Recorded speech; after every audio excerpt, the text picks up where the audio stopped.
마늘이 몸에 좋다는 사실은 너무도 잘 알고 계시죠? 그런데 이것과 함께 먹으면 암과 치매에 걸린다니 깜짝 놀라셨나요? 아무리 몸에 좋은 마늘이지만 함께 먹으면 오히려 몸에 독이 되는 음식들도 있습니다. 그리고 마늘은 생마늘, 구운 마늘, 찐마늘, 절인 마늘, 흑마늘 등 먹는 방법이 다양하잖아요. 이렇게 먹는 방법에 따라서도 우리 몸에 주는 효능이 다르답니다. 여기서 잠깐! 마늘 껍질은 대부분 먹지 않고 버리시잖아요. 마늘 껍질 오늘부터 절대 버리지 마시기 바랍니다. 마늘 껍질을 왜 먹어야 하는지, 그리고 어떻게 먹어야 하는지 알려드릴게요. 자, 그럼 마늘과 절대 함께 드시면 안 되는 음식과 마늘과 함께 드시면 좋은 음식, 그리고 마늘과 마늘 껍질의 효능까지 마늘에 대한 모든 것을 알려드릴게요. 마늘은 정말 우리나라 사람들이 좋아하는 식재료인데요. 한국농촌경제연구원이 발표한 자료에 의하면 우리나라 1인당 1년 동안 마늘 소비량이 7kg인데요. 놀라지 마세요. 세계 평균이 0.8kg이랍니다. 우리나라 사람들이 마늘을 정말 많이 먹고 있죠. 마늘을 많이 먹는다는 것, 그만큼 건강한 식단을 먹고 있을 가능성이 높은 건 사실이지만 먹는 방법에 따라 오히려 독이 될 수도 있습니다. 여기서 마늘과 절대 함께 먹으면 안 되는 음식, 첫 번째는 바로 빵입니다. 마늘빵 아시죠? 마늘이 발라져 있어 달콤 쌉싸름한 마늘 맛도 나고 향긋한 향도 좋아 즐겨 먹게 되는데요. 마늘이 있어서 몸에도 좋은 빵이라고 착각하고 즐겨 드실 수 있는데요.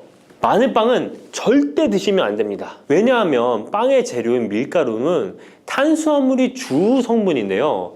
밀가루의 고탄수화물은 소화 과정에서 당으로 분해되고 혈당 지수를 급격히 올리게 되며 이때 인슐린의 분비가 과도하게 됩니다. 이런 현상이 반복되게 되면 체내의 인슐린 저항성이 높아지고 췌장을 망가뜨려 당뇨를 유발할 수 있는 것입니다. 그리고 이 당은 몸에 흡수되면서 지방으로 변하고 쉽게 살이 찌게 되어 비만을 야기할 수 있습니다. 밀가루 빵을 만들면 글루텐이라는 단백질이 생성되는데 이 글루텐은 소화불량, 복통, 변비 등 증상을 유발할 수 있습니다.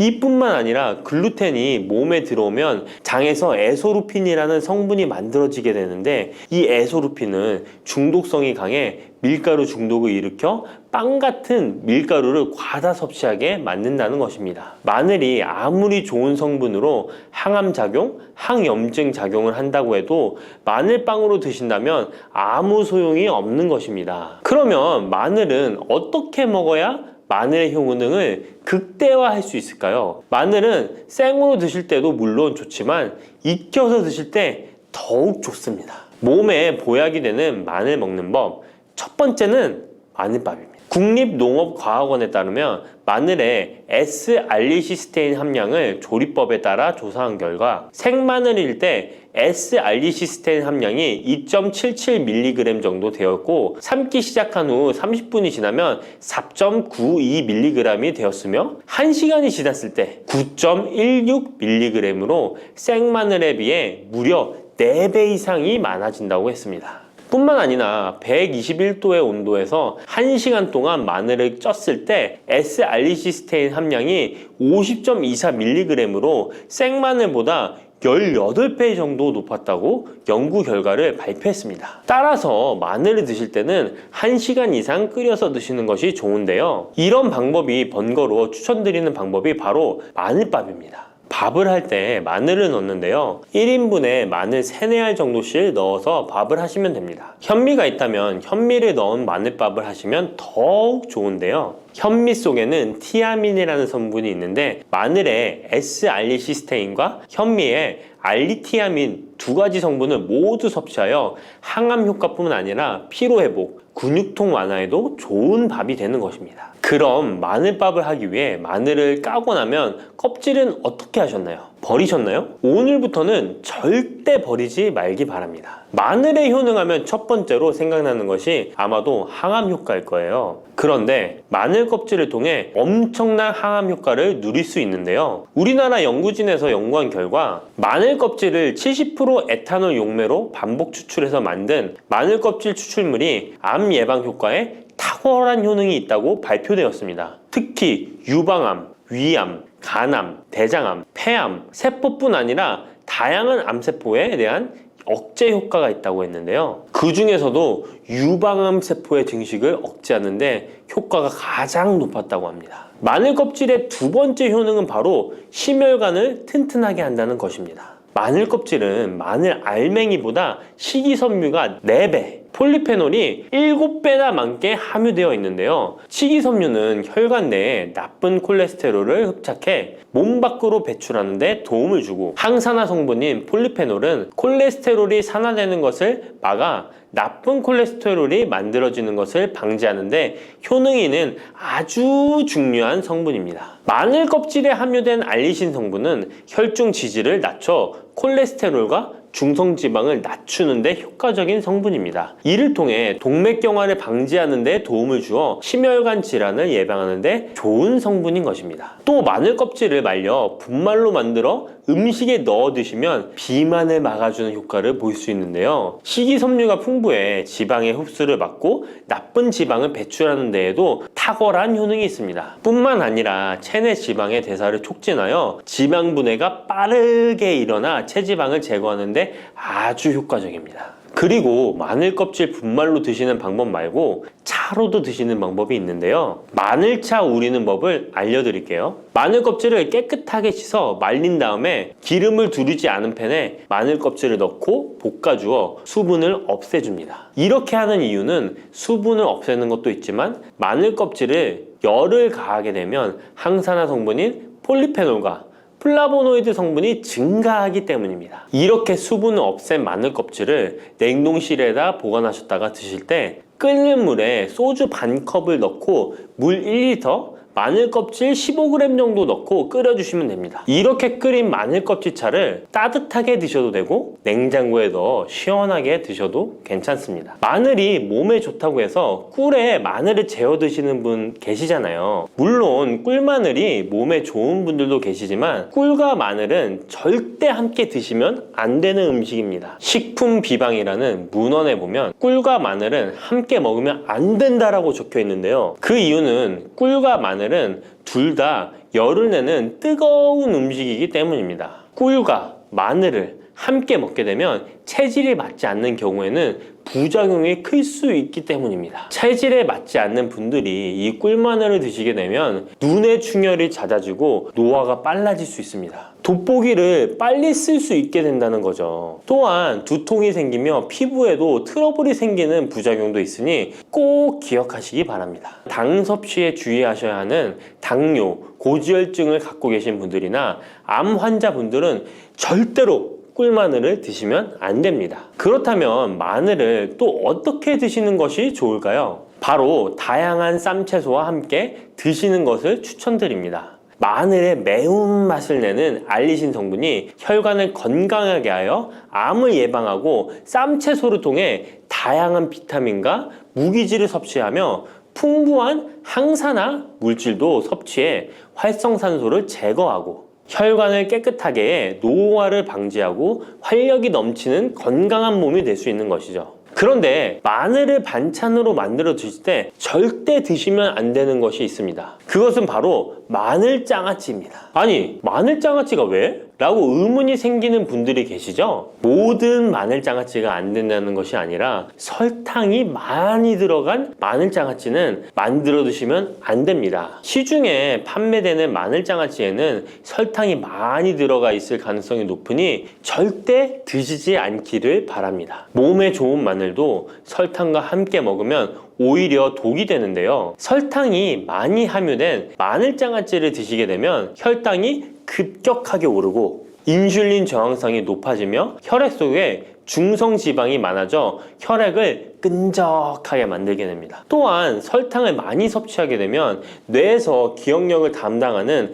해마의 크기를 줄어들게 해 기억력을 감퇴시키고 나아가 치매를 일으킬 수도 있습니다. 집에서 마늘 장아찌를 담가 드실 때는 설탕을 넣지 말고 건강한 식재료만을 사용하시는 것이, 마늘을 건강하게 드실 수 있는 또 다른 방법은 흑마늘을 추천드립니다. 마늘에 열을 가하면 마늘색이 점점 짙어져 결국 까맣게 변하는 흑마늘이 되는데요. 그 이유는 마늘 속에 있는 당류와 단백질인 아미노산이 반응하여 갈색을 띠는 멜라노이딘 색소가 만들어지기 때문입니다. 이 반응을 마이야르 반응이라고 하죠. 고기를 구우면 빨간색의 고기가 점점 희어지다 갈색으로 변하는 반응과 같은 원리인 것입니다. 이렇게 흑마늘을 만들게 되면 생마늘보다 S알리스테인 성분이 5배가 많아질 뿐만 아니라 새로운 항산화 물질들이 많이 만들어지게 됩니다. 항암 효과가 뛰어난 폴리페놀이 생마늘에 비해 4배 이상 많아지고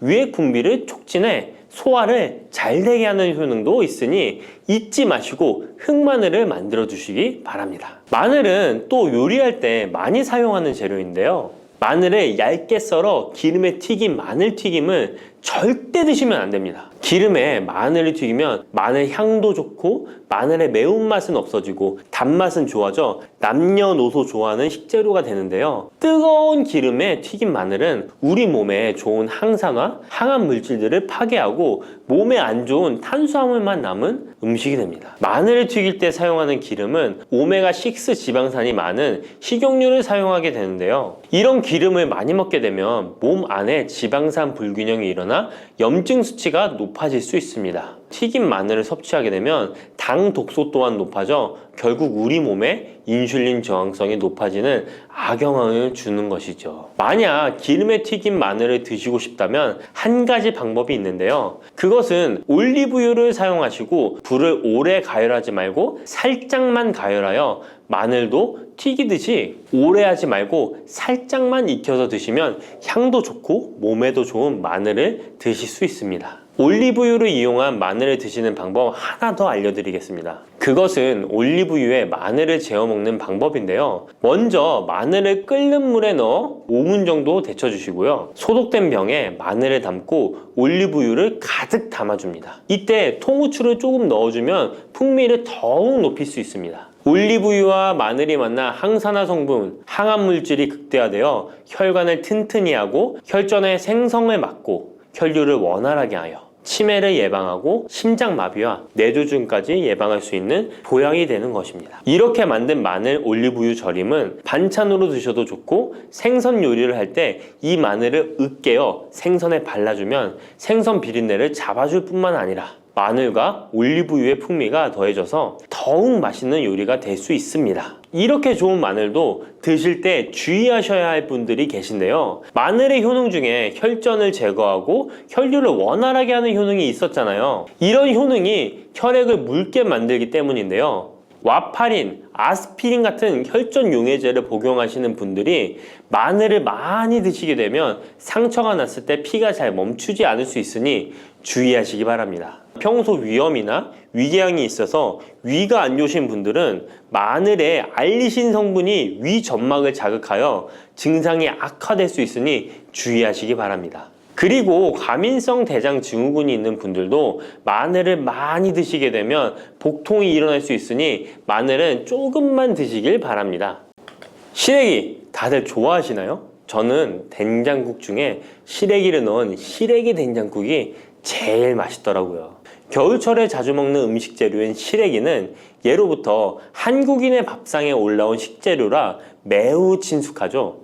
시래기는 주로 무청이나 배춧잎을 말려서 만든 것으로 과거 우리나라가 가난하던 시절 겨울철 채소로 밥상에 중요한 역할을 해왔을 뿐만 아니라 지금은 특유의 향과 식감으로 꾸준히 많은 사랑을 받고 있는데요. 시래기는 맛뿐만 아니라 몸에 좋은 성분까지 가득한 건강식품이라는 것 알고 계셨나요? 시래기의 놀라운 영양 성분과 효능 알려드릴게요. 첫 번째, 시래기의 효능은 바로 뼈 건강에 매우 좋다는 것입니다. 시래기와 뼈 건강 잘 연관지어지지 않는데요. 시래기에는 100g당 칼륨 함유량이 우유의 3배나 된다는 사실 놀랍지 않나요? 이렇게 시래기에는 칼슘이 풍부하게 들어있어서 뼈를 튼튼하게 유지하는 데 도움을 주는데요. 뼈 건강에 칼슘이 좋은 역할을 한다는 것은 다들 아시죠? 시래기는 칼슘뿐만 아니라 뼈 건강에 필수적인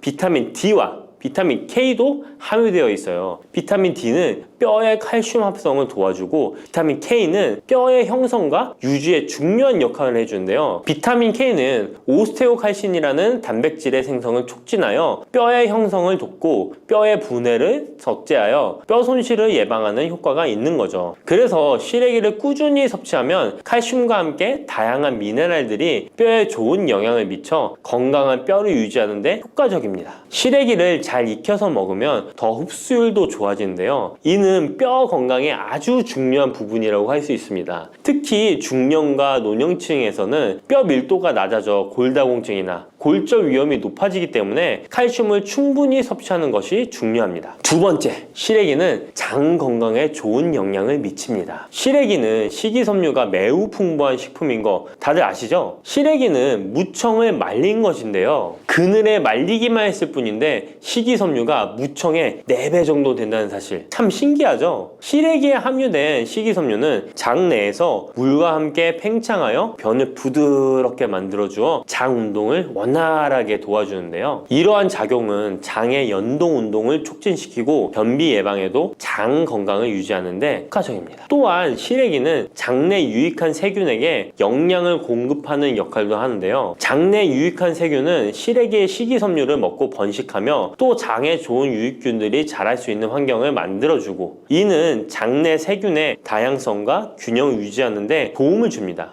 유익균들이 장 건강에 중요한 역할을 하기에 시래기를 섭취함으로써 장의 환경을 개선할 수 있답니다. 이뿐만 아니라 시래기에는 항염증 작용을 하는 폴라보노이드와 폴리페놀 등의 식물 화합물이 함유되어 있는데요. 이러한 식물성 화합물은 체내의 염증을 억제하고 장내 염증을 감소시키는 데 도움을 줄 수 있습니다. 시래기는 장을 건강하게 유지하고 장에서 발생할 수 있는 다양한 질병을 예방하는 데 도움이 될 수 있죠. 장 건강을 생각한다면 이제부터 시래기 꼭 섭취해야겠죠? 시래기의 놀라운 효능 세 번째는 간 해독 능력입니다. 시래기에는 항산화 작용을 하는 비타민 C와 베타카로틴이 들어있어 간 건강에 매우 좋다는 것 알고 계셨나요? 비타민 C는 보통 과일에 많이 함유되어 있다고 생각하실 텐데요. 시래기에도 비타민 C가 풍부하게 함유되어 있습니다. 시래기에 함유되어 있는 비타민 C는 강력한 항산화 작용을 가지고 있어 체내에 유해한 자유 라디칼을 중화시키고 특히 간은 우리 몸의 해독기관으로 해독작용을 잘하려면 항산화 물질이 필요한데 시래기를 섭취하면 이 항산화 성분들이 간의 해독작용을 돕고 간 기능을 강화하는 데 효과를 볼 수 있습니다. 또한 시래기에는 미네랄인 칼륨과 마그네슘도 풍부하게 함유되어 있어 이러한 미네랄은 간 기능을 지원하고 체내 독소를 제거하는 데 도움을 줄 수 있습니다. 간은 알코올이나 지방, 환경적인 유해 물질을 처리하는 중요한 역할을 하기에 시래기를 자주 섭취하는 것이 간 건강에 큰 도움이 될 수 있다는 것 꼭 기억해 주세요. 네 번째 시래기의 효능은 바로 혈관 건강에 좋은 것입니다. 시래기에는 다양한 영양소가 들어있는데 특히 혈압을 안정시키는 데 도움을 줄 수 있는 칼륨이 많이 들어있습니다. 칼륨은 나트륨을 체외로 배출시키는 역할을 하여 혈압을 조절하는 데 도움을 주고 또한 시래기에는 비타민 K도 포함되어 있는데요. 비타민 K는 혈액 응고를 조절하고 혈관을 건강하게 유지하는 데 중요한 역할을 합니다. 고혈압은 혈관 건강에 해로운 영향을 미칠 수 있으므로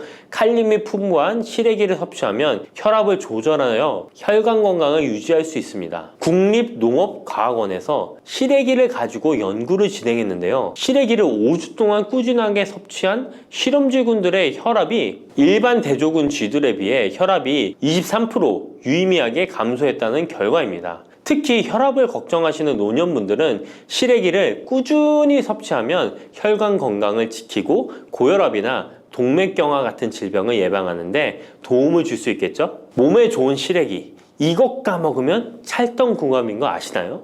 시래기와 함께 먹으면 좋은 음식들 바로 알려드릴게요. 시래기와 잘 어울리는 음식 첫 번째는 두부입니다. 시래기와 두부는 아주 잘 어울리는데요. 두부는 식물성 단백질이 풍부하고 식이섬유, 비타민, 미네랄 등 다양한 영양소가 풍부한 시래기와 함께 먹으면 서로 보완되는 환상의 조합이죠. 두부의 부드러운 맛과 시래기의 아삭한 식감이 조화를 이루어 맛있고 건강한 한 끼를 완성할 수 있습니다. 시래기와 두부는 모두 뼈 건강에 좋고 단백질과 칼슘을 동시에 섭취할 수 있어 노년층에게 특히 좋은 조합이라고 할 수 있는데요. 된장국을 끓이실 때 두부와 시래기를 넣어 조리하면 고소한 된장과 부드러운 두부 그리고 시래기의 식이섬유가 서로 조화를 이루면서 소화도 잘 되고 영양도 풍부하답니다. 다른 조리 방법으로는 시래기 두부찜도 있는데요. 시래기와 두부를 함께 찜통에 넣어 찐 후에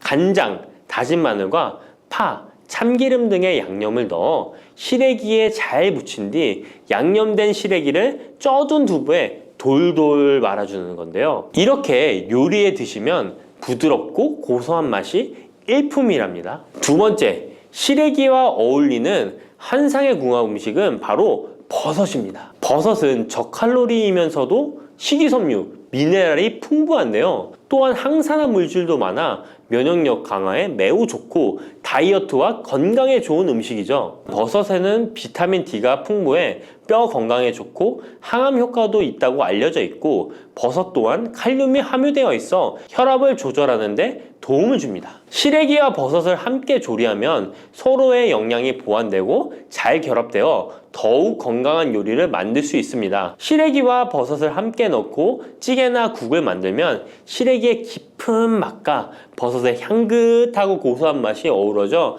맛도 좋고 영양도 가득한 한 끼가 되죠. 제가 추천하는 요리법은 시래기와 버섯을 밥에 함께 밥을 짓는 것인데요. 이렇게 밥을 짓게 되면 조리도 간편하면서 고소한 맛과 식감이 어우러진 시래기 버섯밥이 완성된답니다. 꼭 한번 드셔보세요. 세 번째, 시래기와 된장은 궁합이 잘 맞습니다. 많은 분들이 시래기 하면 된장국이 먼저 떠오르죠. 시래기 된장국은 많은 분들이 좋아하는 국이죠. 된장국에 들어가는 된장은 콩을 발효시켜 만든 전통적인 한국 발효식품으로 장 건강에 매우 좋은 음식인 거 다 아실 거예요. 된장은 유산균이 풍부하여 장에 좋은 영향을 미치고 풍부한 단백질과 다양한 아미노산을 함유하고 있는데요. 시래기와 함께 먹으면 장 건강을 더욱 향상시킬 수 있습니다. 시래기는 부드럽고 고소한 맛을 가지고 있어 된장과 함께 조리하면 된장의 구수한 맛과 시래기의 고소한 맛이 조화롭게 어우러지고 또 된장의 짭짤한 맛이 시래기의 은은한 맛을 잘 살려주어 된장찌개나 국에 시래기를 넣으면 깊고 풍부한 맛을 낼 수 있어요. 두 음식의 조합이 장 건강을 지켜줄 뿐만 아니라 맛있고 건강한 식사를 즐길 수 있게 해준답니다. 이렇게 몸에 좋은 시래기도 어떤 분들에게는 독이 될 수 있다는 것 아시나요? 몸에 유익한 영양 정보도 중요하지만 섭취 시 유의할 점도 꼭 아셔야죠. 시래기 섭취 시 주의해야 할 분들 바로 알려드릴게요. 시래기 드실 때 이런 분들 꼭 주의해야 합니다. 첫 번째는 신장이 약하신 분들입니다. 시래기에는 칼륨이 많기 때문에 몸에 유일한 작용을 하지만 한편으로는 신장이 약한 분들에게는 꼭 주의가 필요한데요. 시래기의 풍부한 칼륨은 신장 기능이 약한 사람들에게는 칼륨 섭취를 과도하게 하게 되어 문제가 될 수 있습니다. 칼륨은 신장에서 배출되기 때문에 신장 기능이 저하된 분들은 시래기를 과도하게 섭취하지 않도록 주의해야 해요. 특히 고혈압이나 신장 질환이 있는 분들은 전문가의 조언을 받고 섭취량을 조절하는 것이 좋습니다. 시래기 드실 때 주의해야 하는 분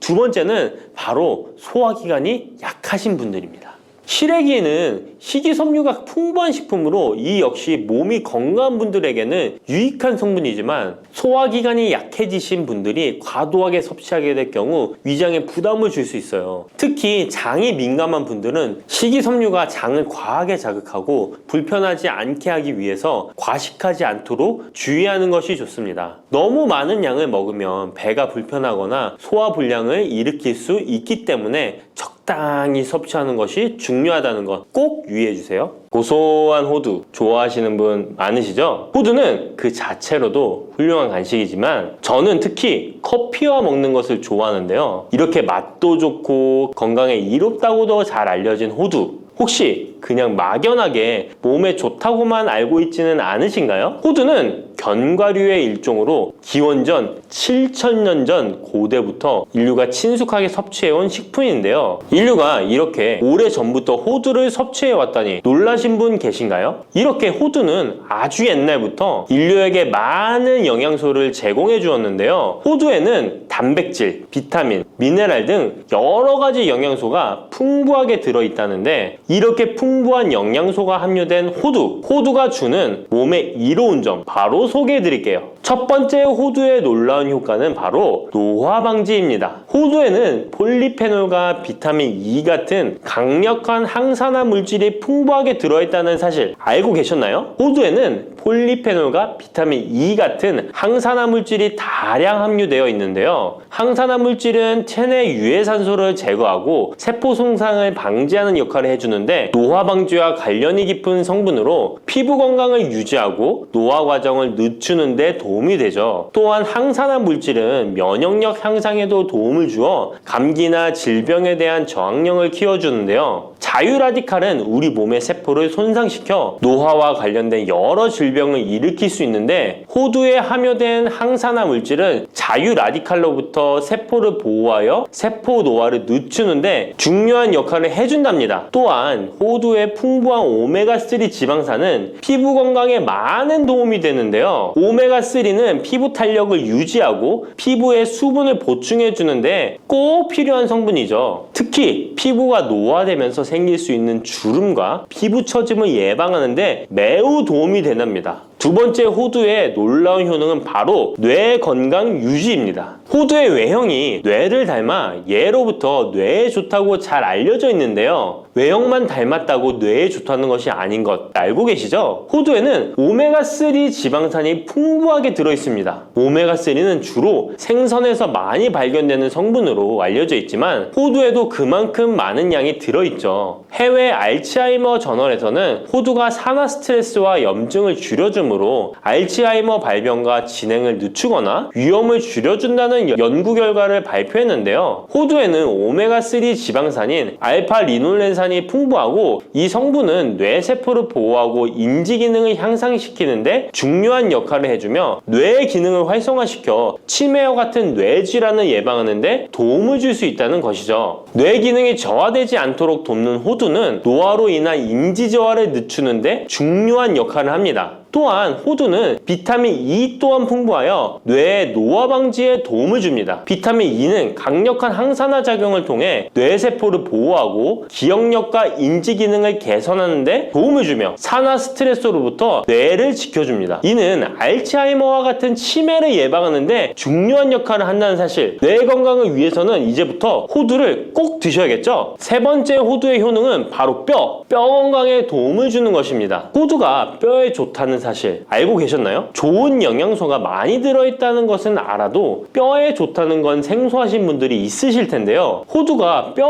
건강에 미치는 좋은 작용들 바로 알려드릴게요. 호두는 칼슘뿐만 아니라 다른 중요한 성분들도 함유하고 있어서 뼈를 튼튼하게 만드는데 아주 효과적인 식품입니다. 호두는 칼슘과 마그네슘이 균형 있게 들어있는데요. 칼슘은 뼈를 구성하는 중요한 성분이지만 마그네슘 역시 뼈 건강에 필수적인 역할을 합니다. 마그네슘은 칼슘의 흡수를 돕고 뼈의 밀도를 유지하는데 중요한 역할을 하죠. 이 두 성분이 적절히 균형을 이루면 뼈의 강도를 높이고 골다공증과 같은 질환을 예방할 수 있는데요. 또한 호두에 들어있는 오메가3 지방산은 뼈 건강에 직접적인 영향을 미치는 중요한 성분입니다. 연구에 따르면 오메가3 지방산은 뼈의 형성을 촉진하고 뼈의 밀도를 높이는 데 도움을 줄 수 있다고 하는데요. 이뿐만 아니라 오메가3는 염증을 줄여주는 효과가 있어서 관절염과 같은 염증성 질환에 걸리기 쉬운 사람들에게도 유익한 영향을 줄 수 있습니다. 호두의 놀라운 효능 네 번째는 바로 암 예방 효과입니다. 호두는 항산화 작용과 항염증 작용 덕분에 암 예방에도 효과적이라고 알려져 있는데요. 놀라우신가요? 2022년 국제학술지에 실린 연구 자료를 보면 호두나 아마씨에 함유되어 있는 알파 리놀레산을 꾸준히 섭취하면 그렇지 않은 사람들과 비교해서 심혈관 질환 위험률이 10% 감소되고 관상동맥 심장질환 위험률은 20%나 줄어들었다고 합니다. 그뿐만 아니라 호두에는 폴리페놀과 엘라그산이 풍부하게 들어있는데요. 특히 엘라그산은 항암 성분으로 유명한데 엘라그산은 체내에서 엘라그산 대사물질로 변한대요. 암세포의 성장을 억제하는 데 도움을 주고 폴리페놀은 암세포의 확산을 막아주는 역할을 해줍니다. 호두는 이뿐만 아니라 오메가3 지방산을 많이 함유하고 있는데요. 오메가3 지방산은 염증을 줄이는 효과가 있습니다. 암은 염증성 질환과 관련이 깊은데요. 호두가 가진 염증 완화 효과는 암 치료에 있어서 중요한 보조 역할을 해줄 수 있다는 것 아시나요? 호두에 포함된 비타민 E와 셀레늄 등의 성분은 면역력을 증진시키는 데 도움을 주는데요. 암 환자에게는 면역력이 중요한데 호두는 면역 시스템을 강화시켜서 우리 몸에 방어막을 형성시키는데 큰 역할을 할 수 있죠. 호두의 효능 정말 놀랍죠? 이렇게 몸에도 좋고 맛도 좋은 호두, 이것들과 먹으면 효과가 배가 된다는데요. 호두와 궁합이 좋은 식품들 바로 알려드릴 테니 주목해주세요. 첫 번째는 요거트입니다. 요즘 들어 그릭 요거트나 프로바이오틱스 같은 단어들 자주 접해보셨죠? 요거트에는 단백질, 칼슘, 프로바이오틱스 등의 영양소가 풍부하게 함유되어 있는데요. 호두에는 건강한 지방, 단백질, 식이섬유, 비타민, 미네랄 등이 풍부합니다. 이 두 가지를 함께 섭취하면 영양소 조합을 통해 다양한 영양소를 한 번에 섭취할 수 있는데요. 요거트에 함유된 프로바이오틱스는 장내 유익한 세균을 증식시키고 장 건강을 촉진하는 데 도움이 됩니다. 또한 호두의 지방은 프로바이오틱스의 효능을 더욱 향상시켜 장 건강에 도움을 주고 호두에 함유되어 있는 오메가3 지방산과 같은 건강한 지방산을 요거트와 함께 섭취하면 호두의 지방이 소화 흡수를 도와 영양소의 흡수를 향상시킬 수 있다는 것 꼭 잊지 말아주세요. 그리고 영양뿐만 아니라 호두의 고소하고 크리미한 식감과 요거트의 부드럽고 상큼한 맛은 잘 어울리는데요. 함께 섭취하면 맛과 식감의 조화를 즐길 수 있습니다. 그러니 이제부터 요거트를 드실 때는 호두와 함께 드시는 것 추천해 드릴게요. 두 번째, 호두와 환상의 궁합 음식은 바로 바나나입니다. 바나나는 호두와 함께 섭취하면 영양소의 균형을 맞출 수 있다는 사실 알고 계신가요? 바나나는 탄수화물과 천연당과 풍부한 식이섬유를 함유하고 있다는 것 잘 알려져 있는데요. 뿐만 아니라 바나나의 당은 호두 대비 신체에 더 빠른 에너지를 공급해 줍니다. 호두에는 건강한 지방과 단백질이 풍부하게 함유되어 있다는 것 이제 잘 아시죠? 이 성분들은 신체의 에너지를 지속적으로 유지하는데 도움을 주는데요. 그래서 바나나와 호두 이 두 가지를 함께 섭취하면 서로 보완적인 영양소를 한 번에 섭취할 수 있고 영양소 흡수 또한 더 쉽고 오래 지속이 되도록 도와준다는 것이죠. 영양뿐만 아니라 호두의 고소하고 크리미한 식감과 바나나의 부드럽고 달콤한 맛은 잘 어우러지는데요. 함께 갈아서 스무디로 한번 섭취해보세요. 간단하게 바나나의 달달한 맛과 호두의 고소한 향이 의외로 조화로워서 맛과 식감, 영양소까지 한 번에 즐길 수 있습니다. 이렇게 고소하고 맛도 좋고 몸에도 정말 좋은 호두, 그렇다고 해서 너무 과하게 섭취해도 안 좋다는 사실 알고 계신가요? 호두는 건강에 매우 좋은 식품이지만 모든 식품들이 그러하듯 호두도 적당량 섭취를 해야 하는데요. 과연 하루에 얼마나 먹어야 하는지, 몸에 좋은 호두를 잘못된 방법으로 섭취하면 몸에 치명적인 독이 될 수 있다는 사실들, 호두 섭취 시 주의점들 바로 알려드릴게요. 호두 섭취 시 유의할 점 첫 번째는 알레르기 반응입니다. 호두는 견과류 중 하나로 알레르기를 유발할 수 있는 식품인데요. 일부 사람들에게 알레르기 반응을 일으킬 수 있습니다.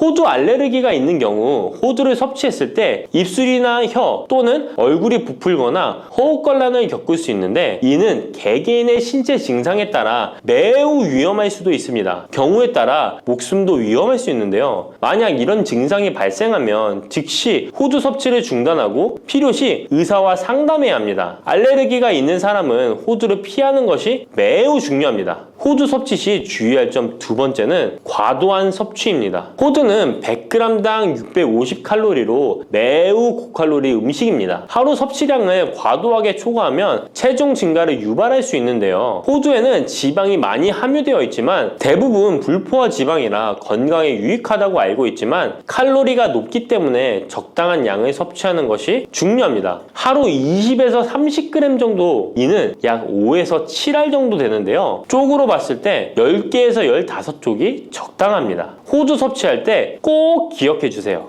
호두 섭취 시 유의할 점 세 번째는 변질이 일어난 호두 섭취입니다. 호두와 같은 견과류는 지방이 많아서 산패가 쉽게 일어날 수 있는데요. 특히 호두에 포함된 불포화 지방산은 산화되기 쉬운데 산화가 진행되면 지방의 구조가 변형됩니다. 산화된 지방은 체내에서 염증을 일으키고 혈관에 손상을 줄 수 있다는 무서운 사실 알고 계신가요? 이뿐만 아니라 산화된 지방은 심혈관 질환까지 유발할 위험이 있습니다. 또한 호두가 산패되면 아크릴아마이드라는 유해 물질이 생성될 수 있는데요. 이 물질은 발암성 물질로 알려져 있으며 이렇게 산패된 호두를 장기적으로 섭취 시 암 위험을 증가시킬 수 있습니다. 그럼 산패되어 변질이 일어난 호두는 어떻게 알 수 있을까요? 산패된 호두를 구분하는 방법 쉽게 바로 알려드릴게요. 먼저 색상을 보는 것입니다. 신선한 호두는 갈색 또는 황금빛을 띠는데 산패된 호두는 색이 어둡게 변하고 부패한 느낌이 들 수 있습니다. 또 산패된 호두는 비린내나 신냄새가 날 수 있으나 신선한 호두는 자연스러운 고소한 향이 납니다. 또한 맛이 다른데요. 신선한 호두는 고소한 맛인 반면 산패된 호두는 맛이 매우 씁쓸하거나 오래된 기름향이 나고 썩은 것 같이 매우 불쾌한 맛이 난답니다. 이러한 호두를 골랐다면 산패되지 않게 보관하는 방법도 중요한데요. 호두는 잘못 보관하면 쉽게 산패되기 때문에 주의가 필요합니다. 호두는 원래의 껍질을 유지하는 것이 좋은데요. 껍질을 벗기지 않고 보관하면 외부에서의 영향을 줄일 수 있어서 오래 신선하게 유지됩니다. 하지만 호두를 먹을 때마다 까야 되는 번거로움 때문에 이미 까진 호두를 많이 구입하잖아요. 이런 호두는 공기와 빛에 노출되면 산패가 촉진되기 때문에 공기와의 접촉을 최소화하는 것이 중요한데요. 그래서 밀봉할 수 있는 용기에 담아서 보관하거나 진공 밀봉팩을 사용하는 것이 좋습니다. 호두는 온도와 습도에 민감해서 서늘한 냉장고에 보관하는 것이 가장 좋습니다. 이미 껍질을 벗긴 호두는 쉽게 산패할 수 있으니까 냉장 보관이 필수적이라는 것 잊지 마세요. 믹스커피 지금부터 꼭 이렇게 드셔야 돼요. 의사들이 적극 추천하는 방법입니다. 믹스커피는 당뇨에 안 좋다는데 먹어도 되는 거야? 요즘 이렇게 질문하고 있지 않으신가요? 결론부터 말씀드리면 어떻게 먹는지에 따라 믹스커피는 건강에 도움이 될 수도 있고 안 될 수도 있습니다. 그래서 잘 알고 먹어야 하는 거죠. 지금부터 믹스커피에 대한 모든 것을 자세히 알아볼 텐데요. 영상 끝까지 보시면 믹스커피 성분, 효능, 부작용, 건강에 어떤 영향이 있는지와 사람에 따른 하루 권장량, 믹스커피와 같이 먹으면 정말 좋은 식품까지 그동안 몰랐던 믹스커피에 대한 모든 진실 아실 거예요. 제일 먼저 기억하실 게 믹스커피의 성분인데요. 믹스커피는 과연 어떤 성분으로 만들어졌을까요? 물론 믹스커피 제조사마다 성분이 조금씩 다르지만 가장 많이 드시는 믹스커피를 기준으로 말씀을 드릴게요.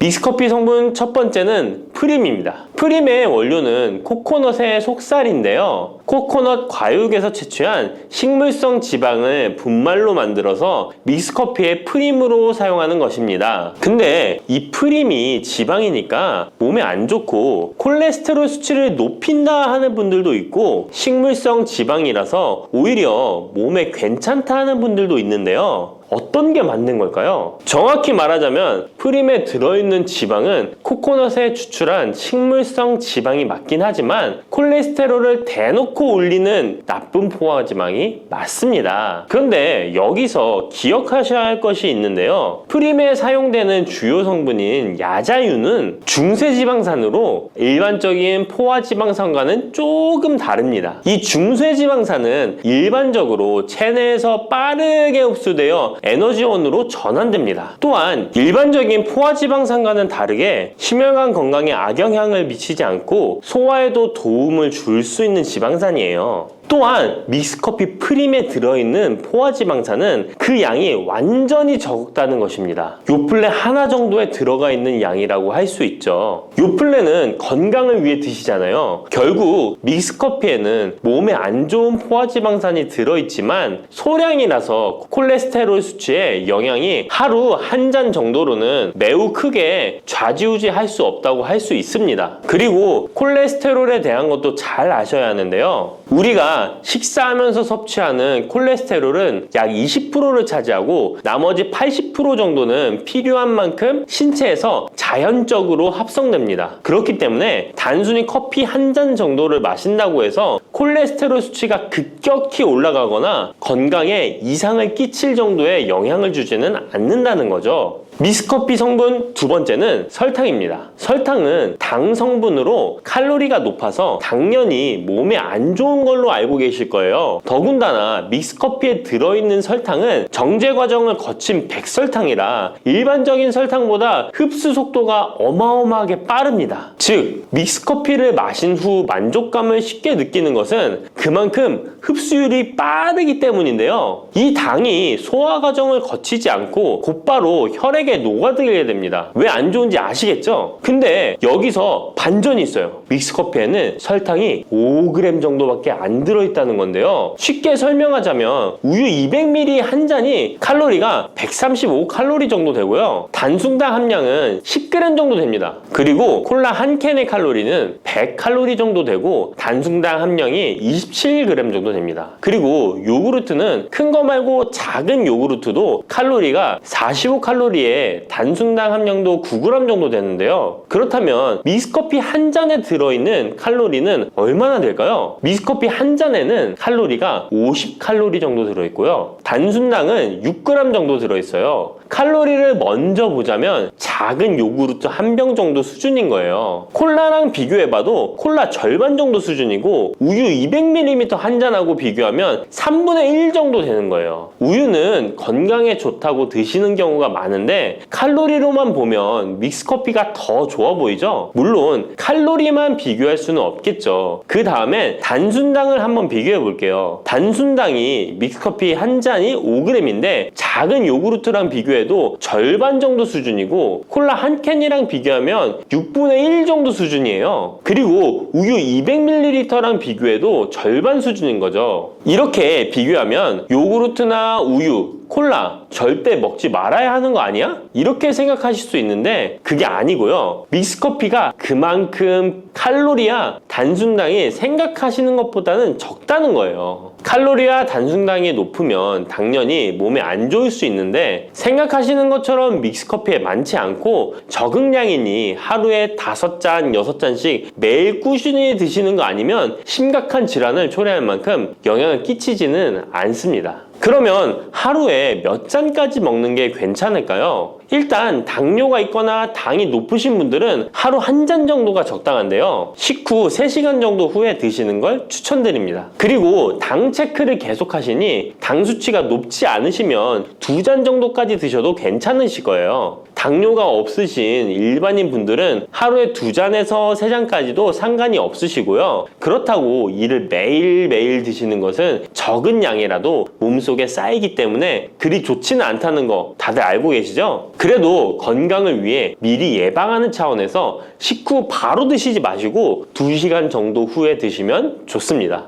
믹스커피의 성분 세 번째는 커피에 들어있는 카페인입니다. 카페인에 대해 설명하기 전에 믹스커피도 일반 커피처럼 커피가 들어가 있기 때문에 커피 성분이 주는 효능이나 부작용도 나타날 수 있습니다. 먼저 커피의 효능을 보자면 커피의 효능 첫 번째, 암 예방 효과입니다. 미국 건강 매체 캔서 헬스에 따르면 ITPR3라는 물질은 대장암에서 간 전이에 기여하는 유전자의 발현을 유도해서 도미노 효과를 유발하는 물질인데, 특별한 억제제는 아직 없지만 커피를 마시는 사람들에서 카페인이 이 ITPR3에 대한 억제 효과를 보인다는 것을 발표했고, 카페인 섭취와 대장암 재발 및 사망률의 관계를 추적한 결과 하루 4잔 이상 커피를 마신 환자들이 전혀 마시지 않은 사람들에 비해 생존율이 현저히 향상된 것으로 규명된 바 있는 연구도 진행했었습니다. 이런 실험을 진행하면서 커피의 카페인에 대한 효능들이 지금까지 다양하게 연구되고 있는데요. 그렇다고 해서 커피를 무조건 많이 드시란 이야기는 아니고, 또 믹스커피 자체가 이런 효능이 있다는 말도 아니에요. 커피에 카페인에 대한 몇 가지 실험을 이야기 드린 거고요. 그만큼 카페인에 대한 너무 부정적인 인식을 변화시켜 보시라고 말씀드리는 거예요. 커피의 효능 두 번째는 기억력 회복 효과입니다. 서울대 식품생명공학부 교수님께서 쥐의 인지 능력을 실험했는데요. 쥐를 물에 빠뜨린 뒤 안전한 장소에 도착하는 시간을 측정해 봤더니 평균 10초 정도 걸렸습니다. 그 쥐들에게 기억력을 손상시킬 수 있는 물질들을 투입하고 같은 실험을 했을 때 안전한 장소를 발견하는데 최대 40초가 걸렸습니다. 이 쥐들은 두 그룹으로 나눠 한 그룹은 하루에 3잔의 커피를, 다른 그룹은 6잔의 커피를 주입했습니다. 그 결과 하루 3잔의 커피를 준 쥐들은 20초로 빨라졌습니다. 그런데 하루 6잔을 주입한 쥐들은 거의 정상으로 돌아왔고 평균 10초 정도 걸렸습니다. 이런 결과에 따르면 커피가 기억력 회복에 확실히 도움이 되었다고 할 수 있는 실험도 있다고 간략히 소개해드리는데, 참고로 이 실험에서는 일반 카페인 커피와 디카페인 커피 두 종류를 같이 실험했는데 거의 똑같은 효과를 보였습니다. 결론은 커피에 카페인이 없어도 커피에 들어있는 클로로겐산 등 각종 항산화제 성분 덕분에 기억력 회복 효과가 높아졌다는 것입니다. 정말 놀랍지 않나요? 나이가 들어가면 기억력이 안 좋아지고 인지 능력 장애가 오면서 더 나아가서는 치매가 올 수도 있는데, 커피의 성분이 이런 질병을 예방할 수 있다니 너무 커피를 부정적인 시각으로 보시지 않아야겠죠? 그렇다고 남용하면 안 되시고, 모든 사람에게서 동일한 실험 효과가 나타나는 것이 아니니 자신의 상태를 잘 알고 드셔야겠죠? 다만 카페인에 예민하신 분들은 믹스커피나 일반 카페인 커피를 드시면 잠을 잘 못 주무실 수도 있으니까 디카페인 커피를 추천드립니다. 그리고 역류성 식도염, 위염 같은 위장 질환이 있으신데 커피는 드시고 싶은 분들은 될 수 있으면 디카페인 커피를 드시면 되겠죠? 커피의 효능 세 번째는 혈당 조절 효과입니다. 전 세계적으로 대사증후군을 앓고 있는 사람이 10억 명이 훨씬 넘는다고 하는데요. 이처럼 많은 사람들이 모든 질병의 근원이라고 불리는 대사증후군을 가지고 있습니다. 최근의 연구들은 커피가 대사증후군의 발병 위험을 감소시킨다는 것을 보여주고, 대사증후군의 발병 위험률을 감소시킨다는 것을 보여주고 있는데요. 커피에 대한 매우 흥미로운 연구 논문을 소개하겠습니다. 이 연구는 하루에 5잔의 카페인을 마신 사람들과 카페인이 없는 커피를 마신 사람들을 비교했습니다. 카페인 커피를 마시는 사람과 카페인 없는 커피를 마시는 사람은 커피를 마시지 않는 사람에 비해 당 섭취 2시간 후 혈당이 13.1%나 크게 떨어졌습니다. 이 외에도 카페인의 혈당에 관계된 실험들도 많이 존재하는데요. 카페인도 적절한 용량, 그렇다고 음료에 들어가 있는 합성 카페인을 말씀드리는 건 아닙니다. 적절히 섭취하면 큰 부작용 없이 드실 수 있다는 것을 말씀드리는 거예요. 커피 효능 네 번째는 다이어트 효과입니다. 다이어트를 하는 사람들이 운동하기 전에 커피를 마시고 나서 운동을 한다면 카페인이 신진대사를 빠르게 함으로써 운동 효과를 증진시키기 때문에 체중 감량에 도움을 줄 수 있습니다. 뿐만 아니라 커피에는 카페인 성분이 포함되어 있는데요. 당연하게도 믹스커피에 포함된 커피에도 카페인이 포함되어 있고요. 이런 카페인은 적절한 용량을 섭취한다면 신체적 피로 해소와 소화 기능 개선과 같은 효능을 누릴 수 있습니다.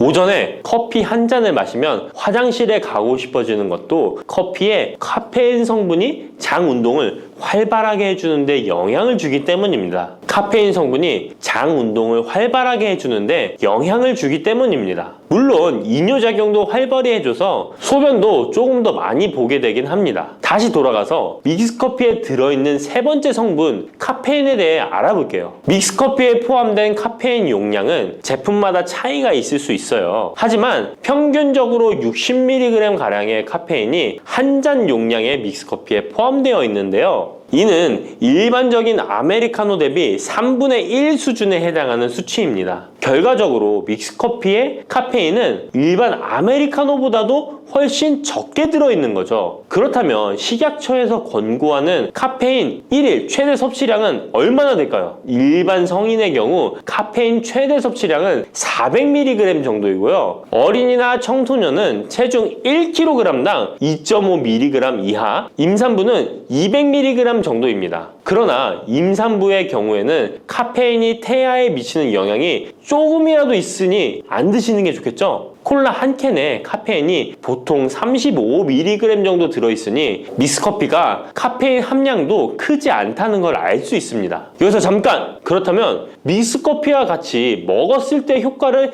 극대화시킬 수 있는 식품이 있을까요? 커피와 같이 먹으면 좋은 음식 첫 번째는 강황입니다. 노란 빛깔의 강황가루를 넣은 커피를 골든 라떼라고도 부르고 있습니다. 강황이 몸에 좋다는 사실이 알려지면서 이미 미국과 유럽 등 전 세계적으로 엄청난 인기를 끌고 있는 새로운 종류의 커피 중 하나인데요. 강황에 함유된 커큐민 성분에는 강력한 항염 효과를 지니고 있어서 체내의 염증 유발 물질을 억제하며 암세포가 발생하고 증식되는 위험을 낮춰줍니다. 또한 우울증을 완화하는 데도 도움이 되며 기억력을 개선하고 치매를 예방하는 등의 다양한 효능을 가지고 있습니다. 강황 커피는 커피 한 컵에 강황 한 티스푼을 넣어 마시면 좋은데요. 강황 속의 커큐민은 우리 몸에 굉장히 흡수되기 어려운 성질을 가지고 있습니다. 그래서 세계적으로 유명한 원료 기업들은 각 기업마다의 커큐민 흡수율을 높인 특허 원료를 만들어내곤 하는데 간단하게 흡수율을 높일 수 있는 방법이 있습니다. 바로 후추입니다. 미국 텍사스 주립대학에서 실시한 연구 결과 강황의 커큐민은 후추의 페페린과 만나면 흡수율이 2000%까지 높아지는 것으로 나타났습니다. 강황 커피에 후추를 아주 살짝 넣어 드시면 건강 개선 효능을 높일 수 있으며 만약 향이 강하다고 느껴지신다면 우유를 조금만 넣어 드셔도 아주 좋습니다. 믹스커피와 같이 먹으면 좋은 음식 두 번째는 계피입니다. 커피에 계피를 넣으면 아주 향긋한 커피를 즐길 수 있어요. 후추와 정향에 이어 세계 3대 향신료 중 하나인 계피는 이미 수천 년 동안 약재로 사용되어 왔으며 여러 연구를 통해 계피의 다양한 효능이 입증되어 왔습니다. 커피의 원료 생산지인 멕시코에서도 커피에 시나몬 스틱을 넣은 커피를 즐겨 마신다고 합니다. 미국 당뇨협회가 발표한 연구에 따르면 제2형 당뇨병 환자에게 계피를 투여하자 혈당 중성지방 수치는 낮아지고 좋은 콜레스테롤 수치는 높아졌다고 해서 블랙커피에 계피 2분의